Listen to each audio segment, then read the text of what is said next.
All right, real estate besties, it's spring 2022. How are you pivoting in this market? Let's talk about it.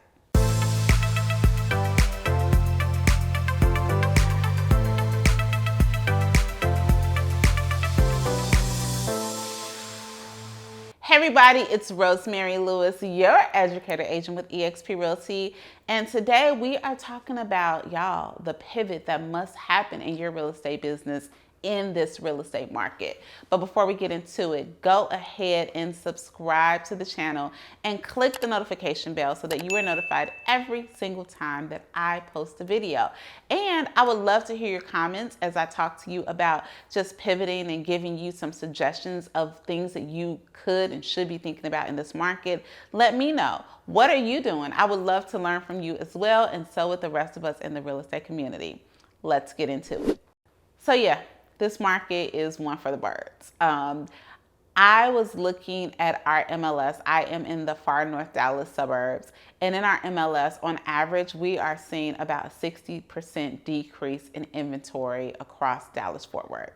And I don't care if you're the strongest agent, most of us are just feeling the shift of the market, right? And more than the shift, we're feeling the fact that there isn't as much inventory. So we just have to think about approaching our business differently. So this is not going to be a doom and gloom conversation, because I know that a lot of people are being doom and gloom, but we do have to be aware, and we just can't sit and watch the storm coming and not think, okay, what should we be doing? But getting things in action and pivoting our business right now. Now, I know you have probably heard the statistic, but if you haven't, it is true. 87% of real estate agents fail within the first 5 years of being an agent. They actually exit the business. I just made my 5-year anniversary, so yay, I made it. I am not a part of the 87%, and I don't want you to be either. But I do understand that the market that we're currently living in is making it even more difficult, and that statistically is likely to rise. I actually was talking to a good friend of mine who has been, a top real estate agent for a while, and she was even sharing with me that she has only been able to win 4 contracts within the last year, or not within the last year, since the beginning of the year, because of the competitiveness of the market. So, she and I talked, and we said, okay, we're going to get together, we're going to mastermind, we're just going to think outside of the box, which led me to doing this video just to talk about ways that we can pivot. So here are a couple suggestions.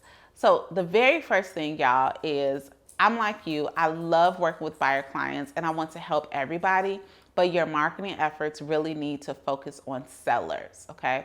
We need to focus on sellers, because the problem is not every agent that I talk to, the problem is not that they don't have buyer clients, it's that we don't have the inventory to sell the buyer clients. Even a lender that I was talking to was like, stop marketing the buyers. The buyers are coming, they're looking for us. What we need to do is look for the properties, and then that way we have more homes to sell our buyers. Now, I definitely want to tell you that, don't focus on seller clients and not have options for them. Make sure that you understand their goals, their purchasing power, how you can get them in a home, because we don't want anyone to be homeless. But I'm going to suggest that your marketing efforts be focused on obtaining seller clients. Speaking of obtaining seller clients, the next thing you need to do to pivot is double down on your lead generation activities. So think about, okay, where have my last 5 deals come from? Was it work in my sphere? Was it calling? Was it door knocking? Was it doing open houses? And if you're doing open houses, make sure that you're inviting the neighbors, because the neighbors may be curious about their equity position. Whatever that looks like, it is time to double down, okay? It is not time to, get a quart of ice cream, watch Bridgerton, and cry that you cannot sell houses, okay? Your Netflix and chill days should be few and far between, because we are doubling down and figuring out how to get seller clients interested motivated, and a plan on to sell and buy again. So whatever your lead generation, again, the best thing to do is to look at where your last leads come from. And I know somebody might be like, well, I just met a lady at Starbucks. Well, did you meet a lady at Starbucks because you were nice and you were personable and you were giving value and information? So where are the areas where you can engage with people to give them value, to give them information? Can you start talking to folks in your neighborhood? Can you keep your neighbors up to date? Can you send out market analysis to all of your friends? This is the time to just double down on your efforts and figure out what is going to be best case scenario so that you can get more interested, ready sellers that are ready to sell their home and hopefully ready to purchase with you as well. The next thing that we need to do in this market, y'all, this is definitely the market for relationship building.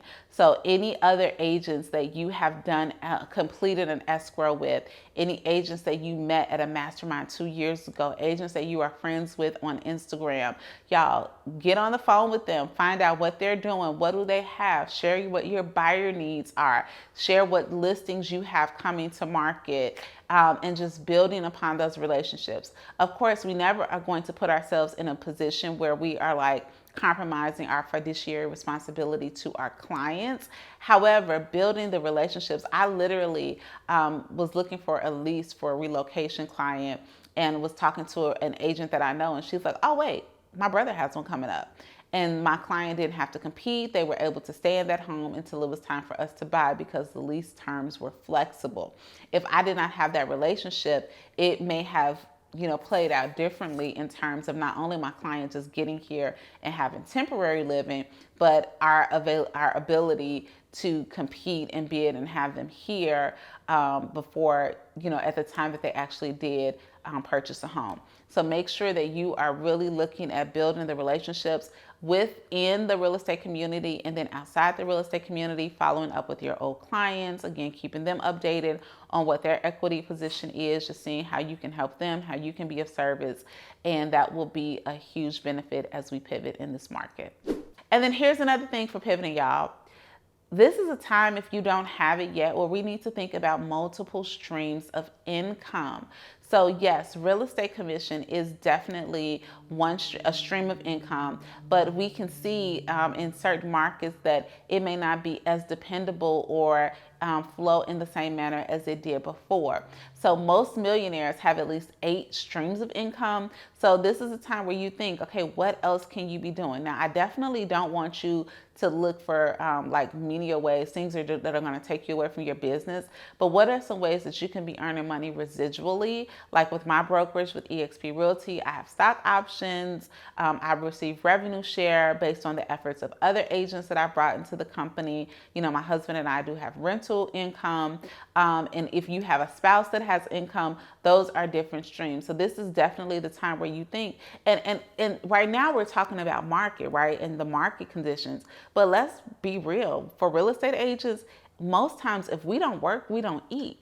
So if there's ever anything to happen where you physically couldn't get out and take listings and show homes, will your income stop? So this is definitely a time where we begin to think about what are other ways that we can earn money that is not dependent on our effort, our sweat equity, right? You want to be able to get some residual equity.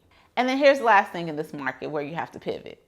This is where you also have to double down on mindset, baby, because it can be overwhelming. We are in a position where we are continually, in many cases, delivering clients unfavorable news and just working to keep them motivated. And honestly, it's hard to keep someone motivated when you are lacking motivation yourself. So I'm going to encourage you to, read the books, get outside, get some fresh air, get some vitamin D, make sure that you are eating well, that you are hydrating your body, that you are starting your day a little bit earlier so that you can pour into yourself before you pour into others. And what I find is that when I have that time just to kind of pour into Rosemary, I'm a little more resourceful, right?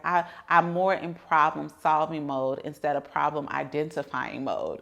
I'm a little more personable. I had an agent the other week that called me about one of my listings, and I could just tell that she was just exasperated and exhausted, as opposed to another agent that called and was like, hey, Rosemary, you know what? I know this market is tough, but I really want to do whatever I can for my client. I'm going to be upfront with you, let you know what they can do. Hopefully we can come to a medium And you know what? That was the agent that ultimately won the deal, because not only did she have a positive outlook, but that positive outlook led to a competitive offer, and we were able to, go back a little bit and get it done, as opposed to the other one that was like, look, I sent it over, just let me know if it's gonna fly. And it didn't fly, okay?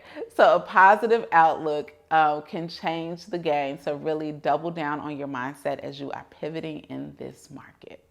All right, peeps, if you have made it to the end of this video and you are not subscribed to my channel, what are you doing with your life? Go ahead and subscribe and get in comments. Like, let me know, what are you doing? What does a pivot look like for you? And we are going to say no to the 87%, because that is not who we are. So hashtag no 87%. That is not who we are. We are in it for the long run, because we understand that we have the opportunity to be in a business that not only changes people's addresses, but it changes their lives. So yes, this is a tough market, but you are tougher, and we are in this together. All right. I will see you soon.